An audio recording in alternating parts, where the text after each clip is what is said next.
a partir do versículo 8. Eu vou ler apenas um versículo, mas só que eu vou expor do verso 8 até o versículo 20. Então, para ganhar tempo, tá? Tendo em vista que a gente vai passar todos os textos aqui, se Deus quiser, eu vou ler apenas o verso de número 8.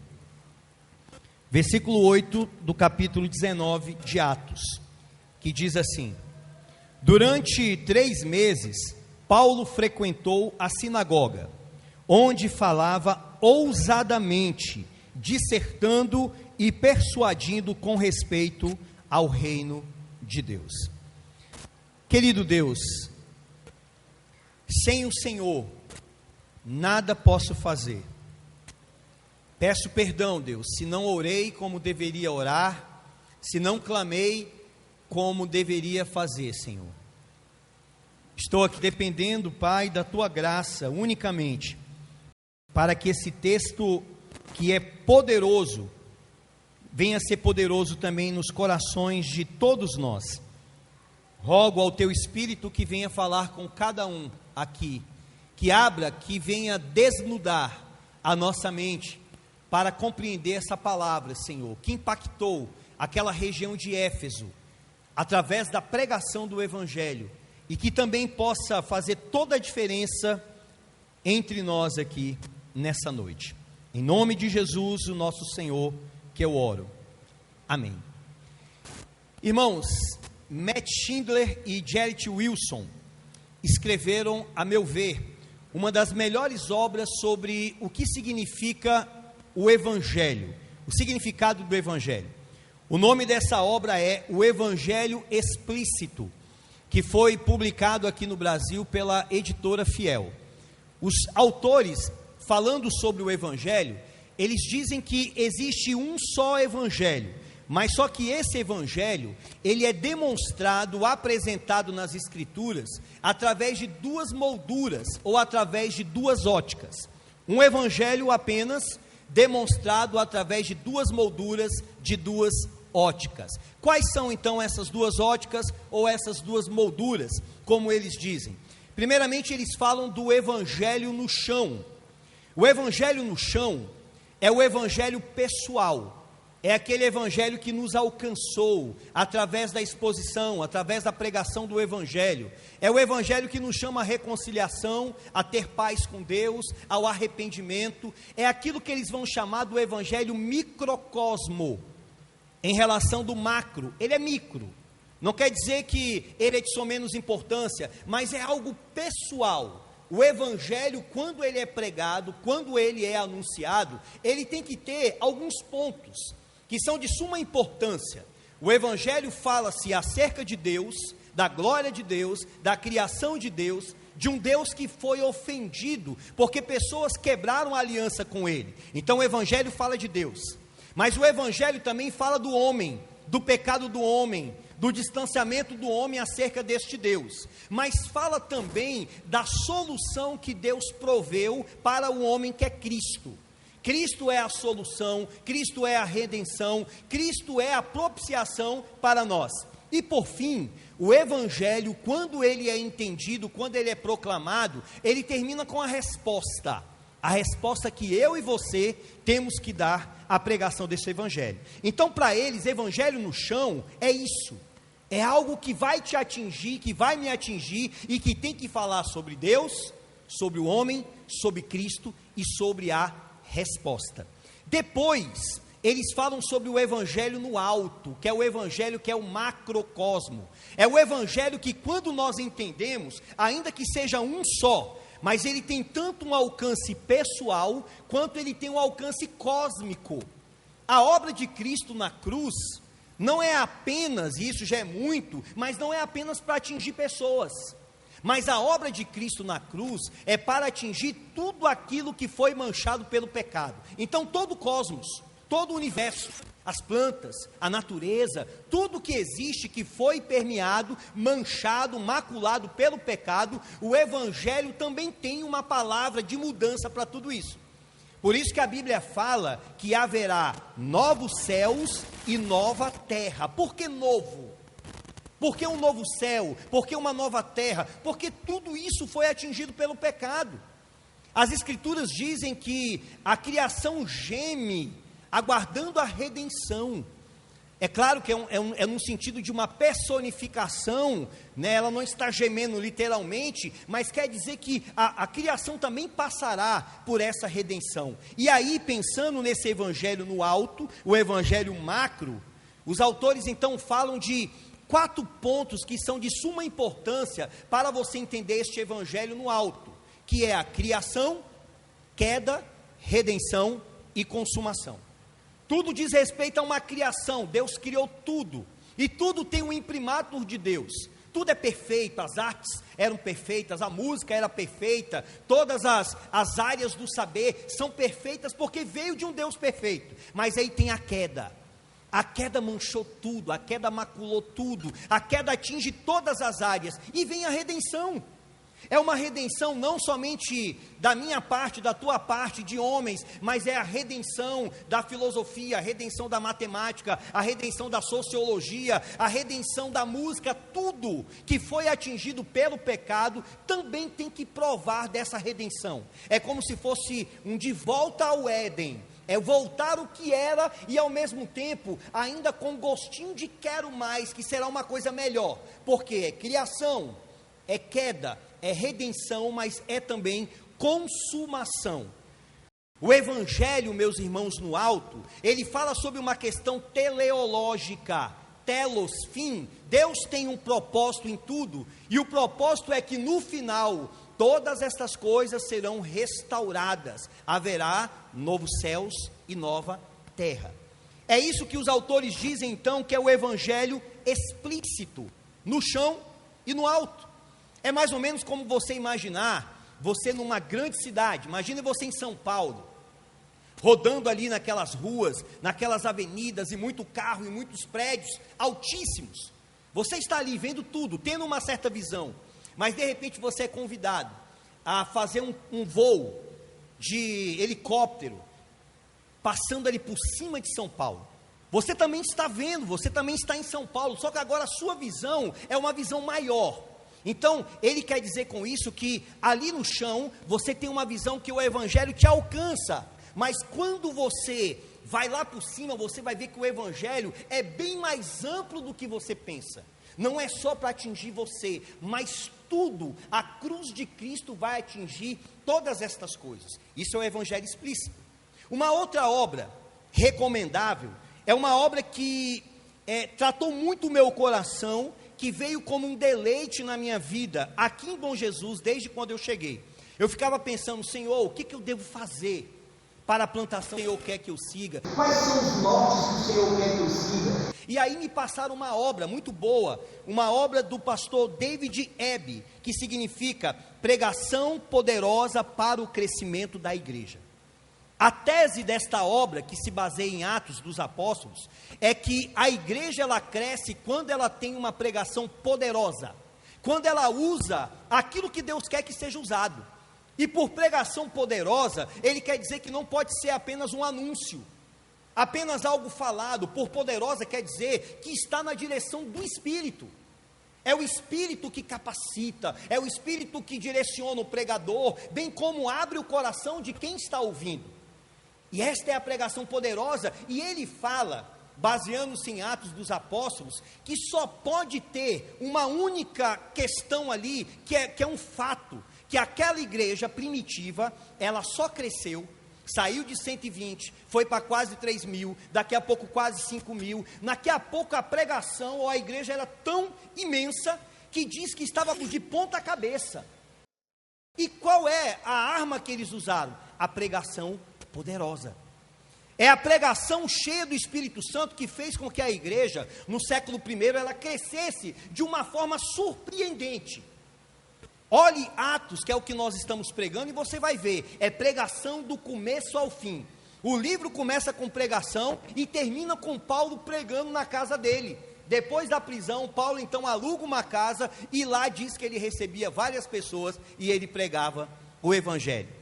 Esse autor, David Ebb, ele diz assim: é hora de olharmos com retidão a verdade sobre pregação e crescimento da igreja. De acordo com o Novo Testamento, e particularmente o livro de Atos, não podemos ter crescimento da igreja sem pregação. Lá em Atos descobrimos que pregar não é uma questão secundária. Antes, é o ministério da palavra, é a arma fundamental no arsenal espiritual. A única semente para a implantação da igreja, a ferramenta, plano de Deus para discipular as nações. Sem pregação, diz ele, não há igreja. Sem proclamação não há crescimento da igreja. Pregação é o coração, é o sangue, é o sistema circulatório completo da vida e do crescimento da igreja.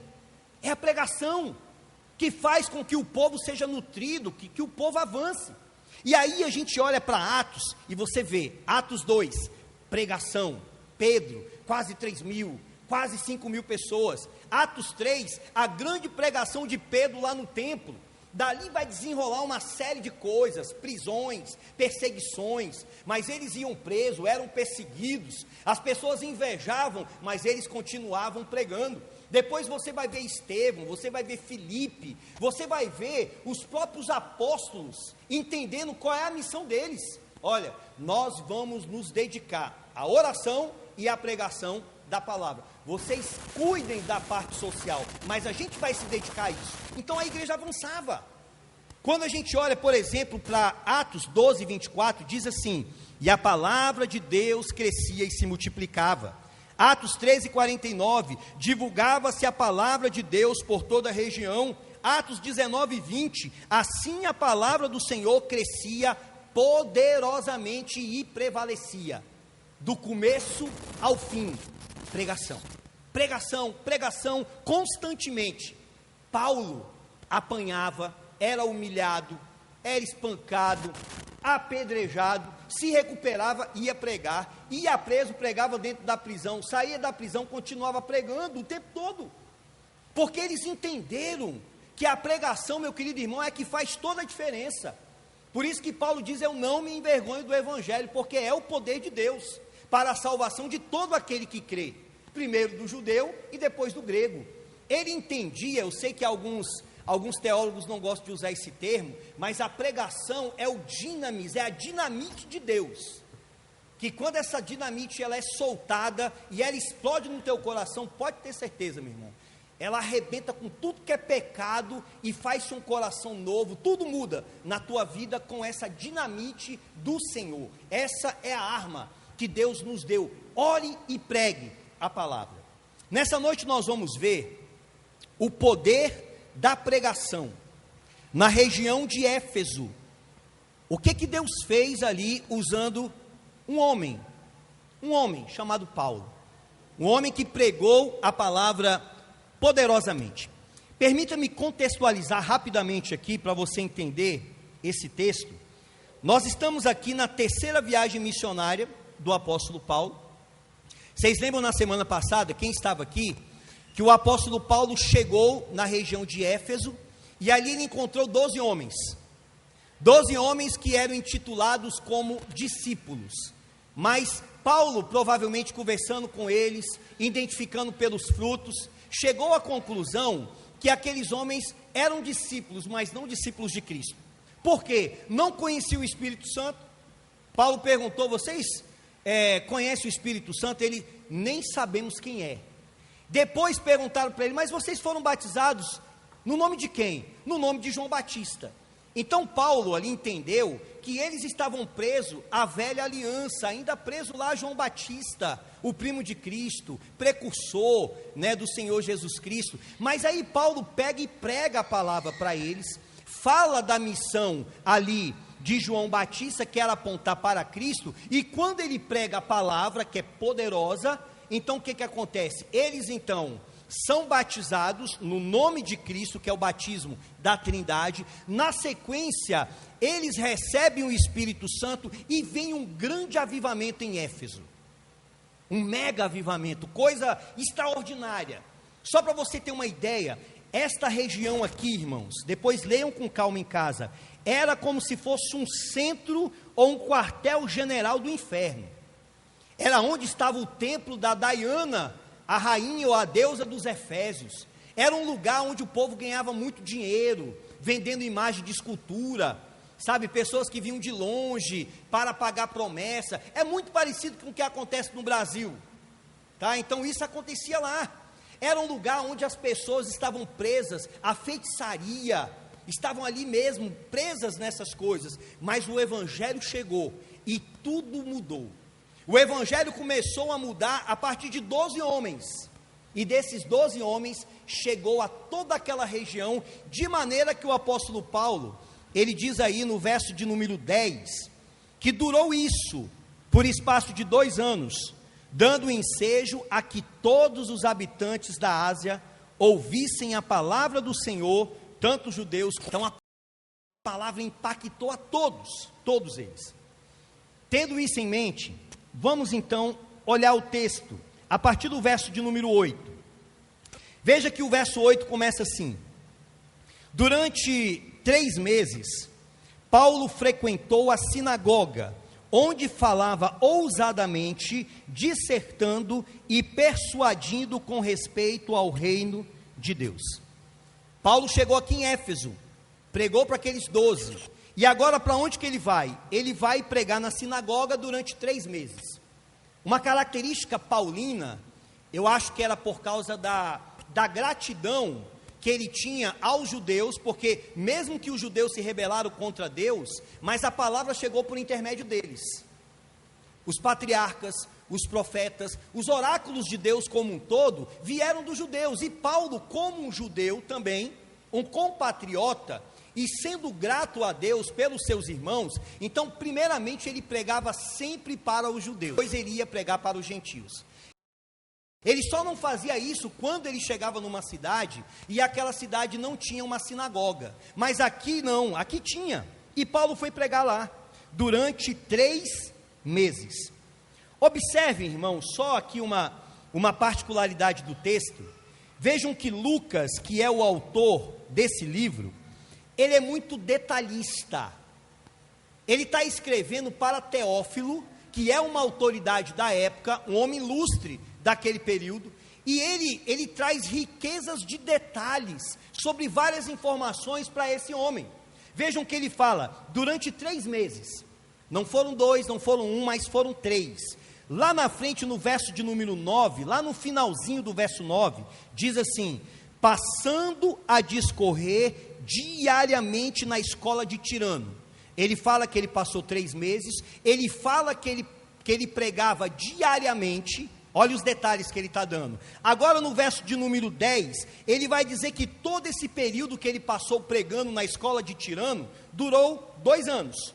Durante isso, por espaço de 2 anos, dando ensejo a que todos os habitantes da Ásia ouvissem a palavra do Senhor.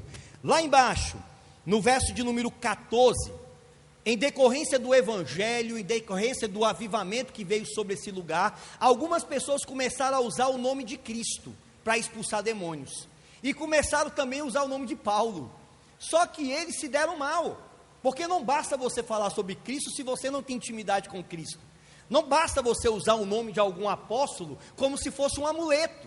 E diz ali que os demônios viraram para essas pessoas e falaram: Jesus a gente conhece, Paulo também, mas vocês, quem são vocês?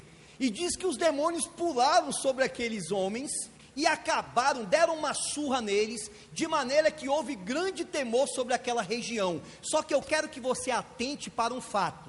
Lucas aqui vai falar quantas pessoas eram, e vai falar inclusive quem era o pai dessas pessoas. Lá no verso de número 14 diz: os que faziam isto eram 7 filhos, veja o número, 7, de um judeu chamado Seva, sumo sacerdote.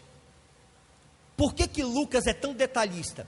3 meses, todos os dias, 2 anos, ou ele vai falar lá quase 3.000, quase 5.000, porque esta era a característica dele. Isso aqui, irmãos, traz a lume para nós, traz luz ao nosso pensamento sobre o que é inspiração bíblica. Inspiração é diferente de uma sessão mediúnica, aonde uma pessoa ela começa a psicografar. Não é uma psicografia, como se uma pessoa recebesse uma entidade, e aí ela pegasse e começasse a escrever algo, e pega uma folha, vai escrevendo, aí daqui a pouco assina lá embaixo o nome daquela pessoa, aí fica todo mundo admirado, nossa, foi o espírito de fulano de tal que baixou nele, inclusive a assinatura, a letra é igual, mas na Bíblia não é isso. A Bíblia, na verdade, o Espírito Santo usou esses homens para escrever, mas usou a personalidade de cada um deles. Ele coloca aqui 3 meses, todos os dias, 2 anos, ele escreve de uma forma extremamente polida, erudita. Por quê? Porque Lucas era um historiador, Lucas era um médico, Lucas era um homem culto daquela época, mas Deus vai usar já um Paulo também como um erudito, vai usar Pedro com pouca escolaridade. Vai mostrar que na inspiração, Deus ele não retira a personalidade da pessoa, ele mantém a personalidade, ele escreve Pedro como Pedro, Marcos como Marcos, João como João, Lucas como Lucas, mantém a personalidade, mas não deixa entrar o erro, não deixa entrar o pecado aqui nas Sagradas Escrituras. Isso é inspiração. De maneira que a inspiração bíblica, senhoras e senhores, é muito parecida com aquilo que nós vemos em Cristo. Cristo tem 2 naturezas, ele é 100% homem e ele é 100% Deus. As Escrituras também refletem quem Cristo é, ela tem o seu lado humano, foi escrito por Lucas, foi escrito por Paulo, foi escrito por João, mas ela tem o seu lado divino, foi soprada pelo Espírito Santo. De maneira que a autoridade que ela tem, é a autoridade que vem do Espírito, mas a parte que foi escrita por homens, mas homens cheios do Espírito. Volte para o texto diz, durante 3 meses, Paulo frequentou a sinagoga onde falava ousadamente, ou seja, falava com intrepidez, falava com autoridade, falava como ele próprio disse em outros textos, não com sublimidade de palavras, mas no poder do Espírito. E ele não somente falava ousadamente, mas ele dissertava e persuadia. Dissertar aqui é dialogar. Provavelmente ele dialogou com os atenienses sobre várias coisas, ele dialogou com a igreja de Corinto, agora ele estava dialogando com Deus. Mas não é um diálogo, é um diálogo que tem um intuito. O intuito do diálogo é persuadir com respeito ao reino de Deus. Você entende isso? Que o diálogo que você tem com o descrente, que o diálogo que você tem que ter com uma pessoa, quando você está falando com o Senhor, não é só dialogar por dialogar. Não é somente aquelas pessoas que estão admiradas, nossa, como ele sabe, como que ele entende, não. Existe um propósito. O propósito é o quê? Persuadir.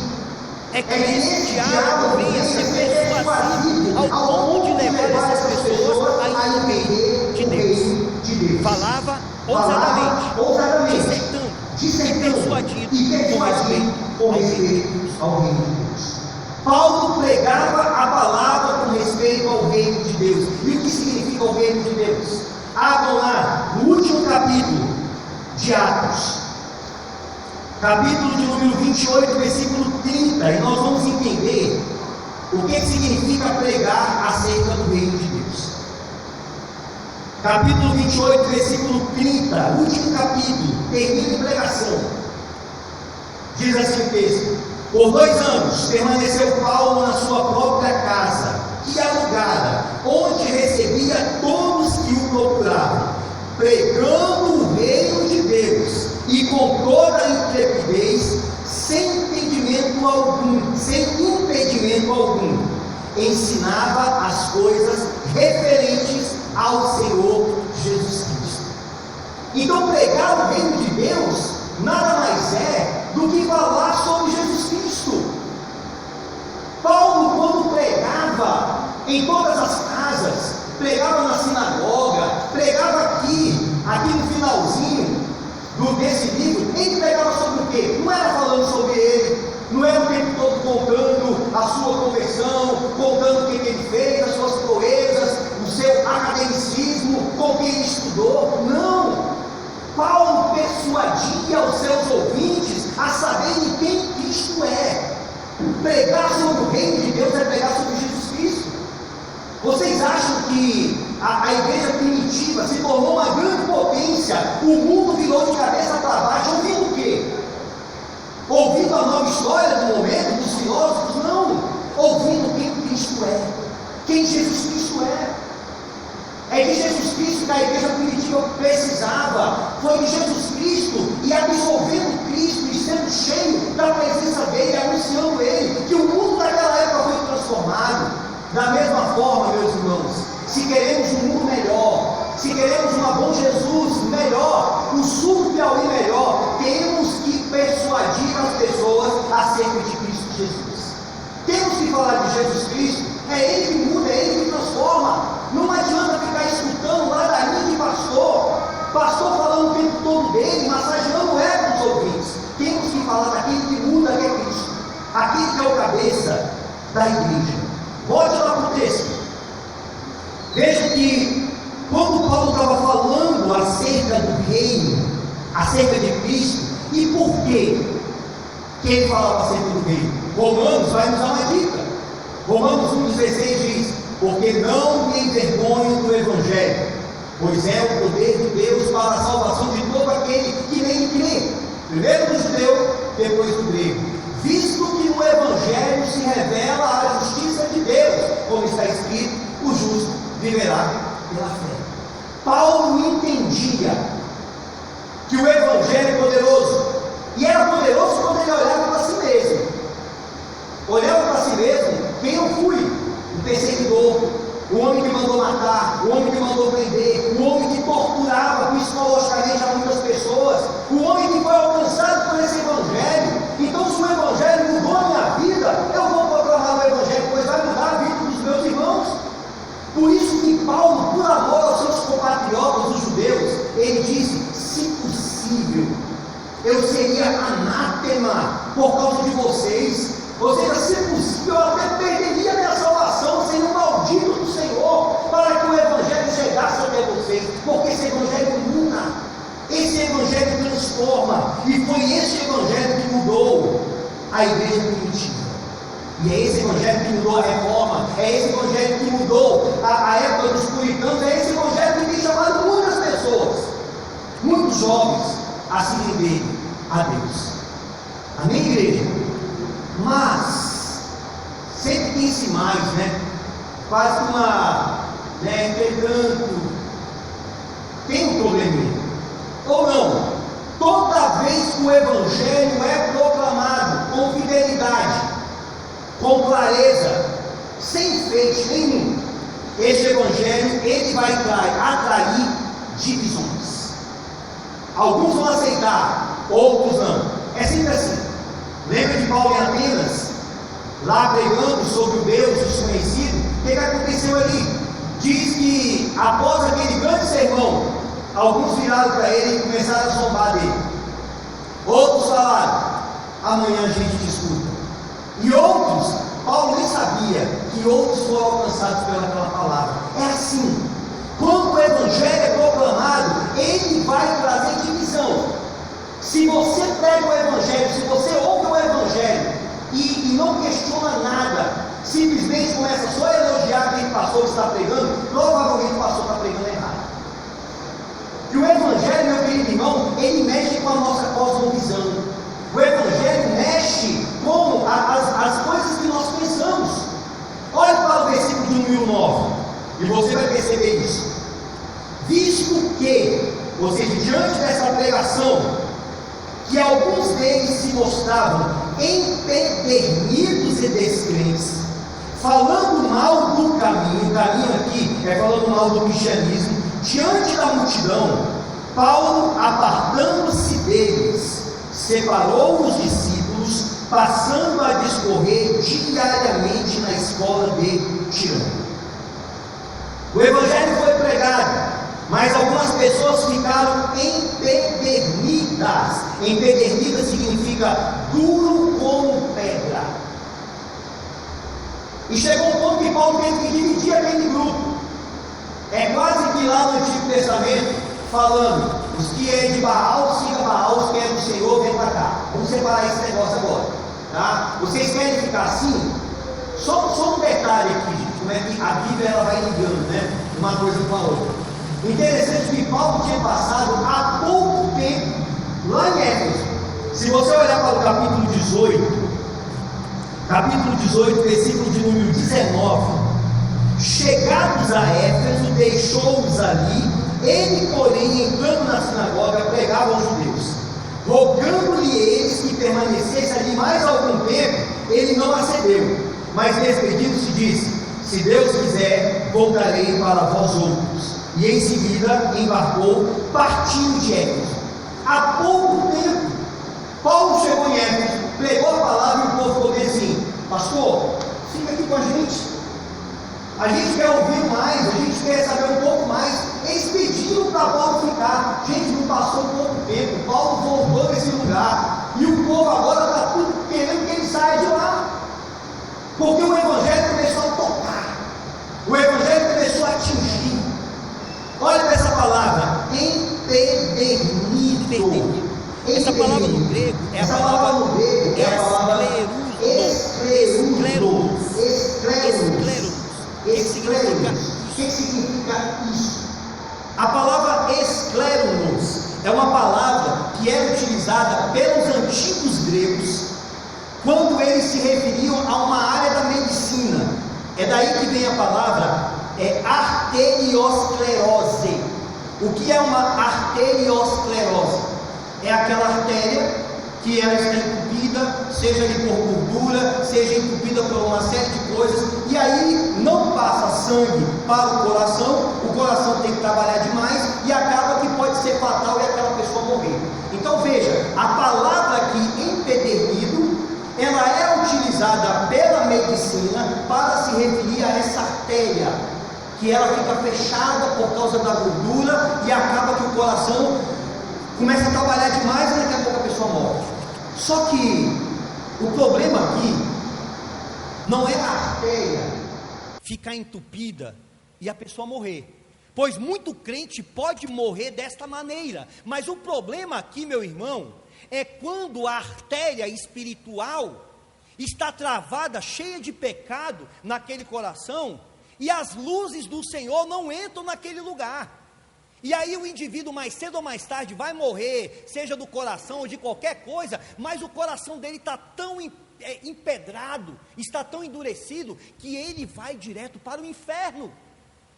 O problema não é o teu coração, que eu sei que você deve cuidar do teu coração físico, mas o problema, meu querido irmão, aqui é a artéria espiritual. É como que está esse caminho que chega até o teu coração. É esse o problema. E muitos estavam com o coração duro. Mas é interessante, como disse Thomas Boston, um puritano, ele falou que o mesmo sol que ele derrete o gelo, é aquele sol também que endurece a argila. Tem um sol que faz uma coisa, faz outra. Ou seja, quando a pregação está sendo anunciada, ela tanto pode amolecer o teu coração, como ela pode endurecer. Você pode se tornar mais culpável ainda pela pregação do Evangelho. É isso que estava acontecendo aqui com muitos. O cara vai ouvindo, o coração cada vez mais vai fechando. Cada vez mais vai fechando. Ou seja, cada vez mais ele está acumulando condenação para si. Naquele grande dia quando Deus vai falar, a palavra foi pregada, a palavra foi anunciada, você endureceu o teu coração. Lembre-se disso. A pregação é como uma espada. É uma espada, meu irmão. Você que está me ouvindo, em nome de Jesus Cristo, preste muita atenção nisso. A pregação é uma espada. Ela corta abrindo o teu coração para você compreender, mas ela também endurece o teu coração e torna você mais culpado. De maneira que muitos podem sair daqui hoje com o coração amolecido. Eu me rendi ao Senhor, Deus tratou o meu coração. Como pode sair daqui mais indignado ainda? É isso que eu não quero saber mesmo disso. Eu não quero saber dessa pregação, eu não quero saber dessa palavra. E a palavra do Senhor diz em Hebreus: se hoje ouvides a palavra do Senhor, não endureçais o vosso coração. Cuidado, morrer com o coração duro. Agora veja, irmãos, avançando. Diante disso, diante dessa situação, o texto então fala que Paulo vai partir para a escola de Tirano, uma escola de um filósofo, que recebeu esse nome extremamente estranho, Tirano, e lá ele vai ficar 2 anos, dando ensejo a que todos os habitantes da Ásia ouvissem a palavra do Senhor, tanto judeus como gregos. Eu coloquei aqui na minha Bíblia que assim, durou isso o espaço, e aí 2 anos pode ser mais, dando ensejo a que todos os habitantes de Bom Jesus ouçam a palavra do Senhor. A obra aqui, se você imaginar, naquela época, olha o esforço, durante 2 anos consecutivos, diariamente, não é isso que o texto está dizendo? O texto diz lá no verso de número 9, passando a discorrer diariamente, todo santo dia Paulo pregava a palavra, e chegou um ponto que toda aquela região já sabia quem era Cristo. Coração duro, coração mole, mas sabia, a palavra foi proclamada. Eu vi um autor, não me lembro o nome, ele dizendo que provavelmente Cristo com 30 anos tinha uma aparência de 50, provavelmente Paulo também devia ter uma aparência muito destruída, porque é cansativo. Irmãos, pregação do Evangelho, quando é pregada com fidelidade, com oração, com estudo, isso mexe muito com isso aqui, mexe muito, não só as ideias que vão ser proclamadas, o estudo, a atenção ao texto, mas também porque é uma questão espiritual, não sei se todos vão entender isso, mas às vezes a gente termina um período de pregação, meu irmão, a vontade que dá é você se jogar assim numa cama e você ficar ali. Já teve culto de eu terminar, de eu sentar ali assim, de eu estar completamente esgotado, completamente acabado, porque não é só o cansaço físico, mas é uma questão espiritual, envolve, você está lidando com principados e potestades. O que Satanás e os demônios tentar fazer para tirar o foco seu, colocar vaidade no meu coração, colocar soberba, fazer com que eu perca o foco, de tudo ele vai fazer. Então é um exercício muito grande na mente da pessoa, e Paulo aqui, durante 2 anos, proclamou o Evangelho a toda aquela região. Louvado seja o Senhor, louvado seja Deus por isso, pelo Evangelho ter chegado a todos aqueles, por intermédio de um homem, e de tantos outros, naquele período. Agora vejam, irmãos, que, concomitante a isto, algumas coisas também ocorreram. O verso de número 11, diz que Deus, pelas mãos de Paulo, fazia milagres extraordinários. O reverendo Paulo Brasil, ele chama-nos a atenção aqui, o que significa? Se é milagre já é extraordinário, por que ele coloca isso, né? Milagre extraordinário. Milagre já é algo sobrenatural, já é algo que não dá para explicar, mas ele faz questão de falar que esses milagres eram extraordinários, ao ponto, o verso 12 vai dizer, de levarem aos enfermos lenços e aventais do seu uso pessoal, diante dos quais as enfermidades fugiam das suas vítimas e os espíritos malignos se retiravam. Gente, foi um impacto nessa região, foi algo assim sobrenatural. Imagina, você leva ali um lenço ou algo desse tipo, e daqui a pouco as pessoas são curadas, os demônios saem, aquilo começou a ter uma repercussão imensa. Mas parece que Lucas aqui, ele quer contrastar o correto com o embuste, o correto, aquele que é do Senhor, daquele que é o falso, tá? Olhe lá para o verso de número 14, que ele vai colocar aqui um contraste, tanto daqueles, ou melhor, o verso 13, tanto daquilo que Paulo estava fazendo por intermédio do Senhor, e surgiram alguns picareta nesse momento aqui. O verso 13 diz, e alguns judeus, exorcistas, ambulantes, tentaram invocar o nome do Senhor Jesus sobre possessos de espíritos malignos, dizendo, esconjuro-vos por Jesus, a quem Paulo prega. Os que faziam isso eram 7 filhos de um judeu chamado Seva, sumo sacerdote. Mas veja o que aconteceu. Mas o espírito maligno lhe respondeu, isso a Jesus. e sei quem é Paulo, mas vós, quem sois? A pessoa, o diabo sabe quem é Jesus, o diabo sabia quem era Paulo, mas e você, rapaz, você é quem?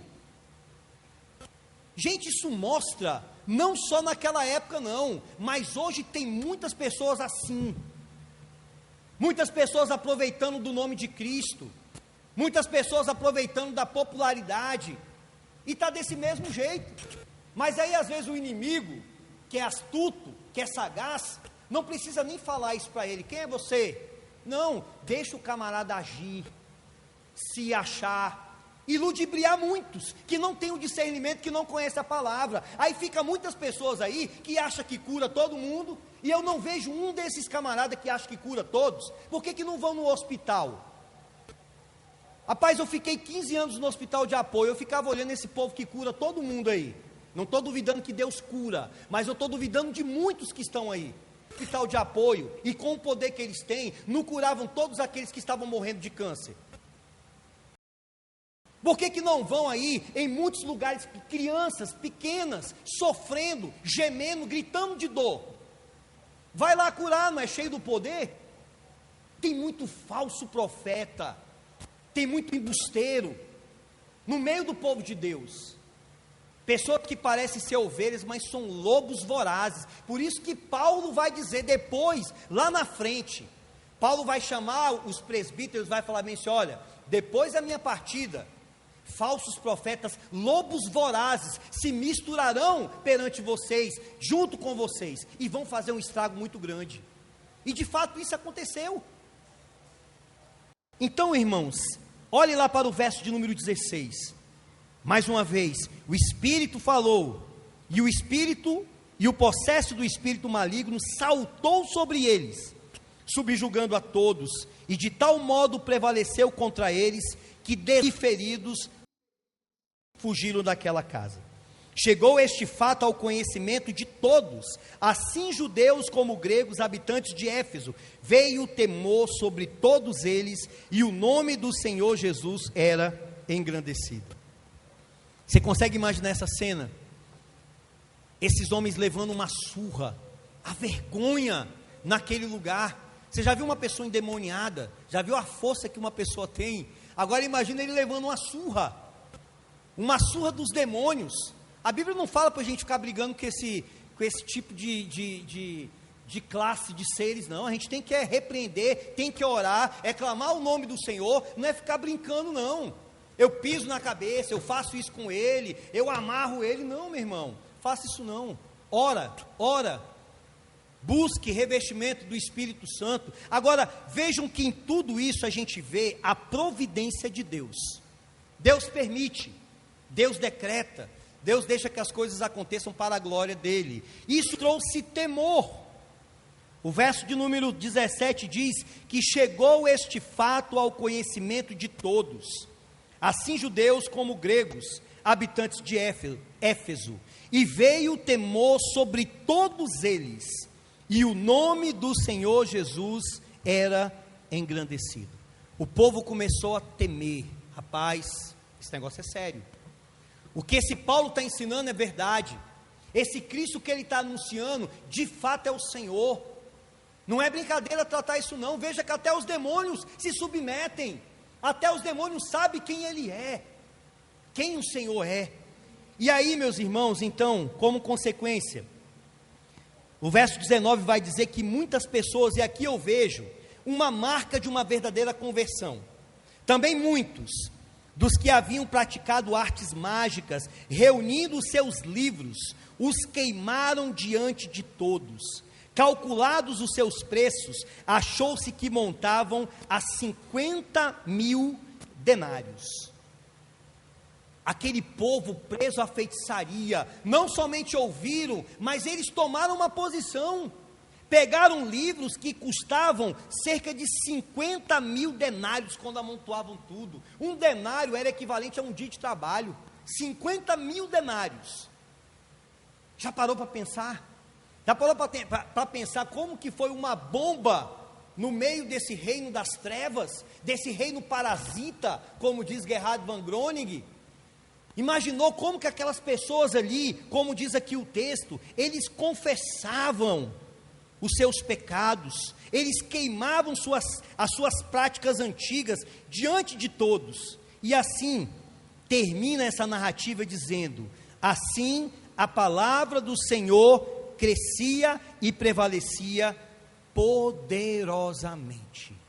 Quando a palavra é pregada, o que acontece? Assim a palavra do Senhor crescia e prevalecia poderosamente. Quais são algumas aplicações para nós nesse texto? Temos que pregar o Evangelho, não podemos correr disso. Se queremos que Bom Jesus mude, se queremos que Santa Luz, Cristino Castro, sul do Piauí, que o Brasil mude, não podemos depender exclusivamente, necessariamente, dos governantes.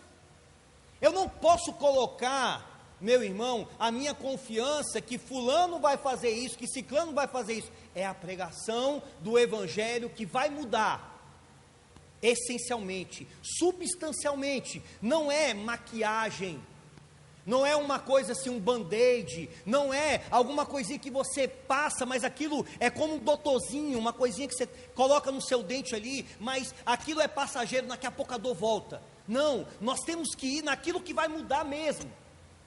Eu comento com a minha mãe aqui direto, sobre alguns amigos e familiares. A conclusão que nós chegamos é o seguinte: olha, não adianta, enquanto Deus não tratar o coração dessa pessoa, mais cedo ou mais tarde ele vai cair naquele mesmo erro, ele vai continuar, ele vai ficar naquele ciclo vicioso, como o povo de Israel lá atrás. Lembra lá do livro de Juízes, o livro da vergonha do povo de Israel? Deus pegava ali para aquele povo, aí o povo estava tranquilo, daqui a pouco voltavam a pecar, aí Deus pegava, levantava um juiz, o juiz proclamava a palavra, aquele povo era liberto, daqui a pouco eles voltavam, tudo aquilo ali não adiantava, enquanto não ocorreu uma mudança no coração, na mente. Por isso que a ideia de arrependimento é a ideia de metanoia, é mudar a mente, é trabalhar na mente, é trabalhar os conceitos. Enquanto não for trabalhado aqui dentro da nossa mente, não vai adiantar nada, é apenas band-aid. Temos que pregar o Evangelho, temos que anunciar. Em segundo lugar, cuidado com a indiferença do seu coração.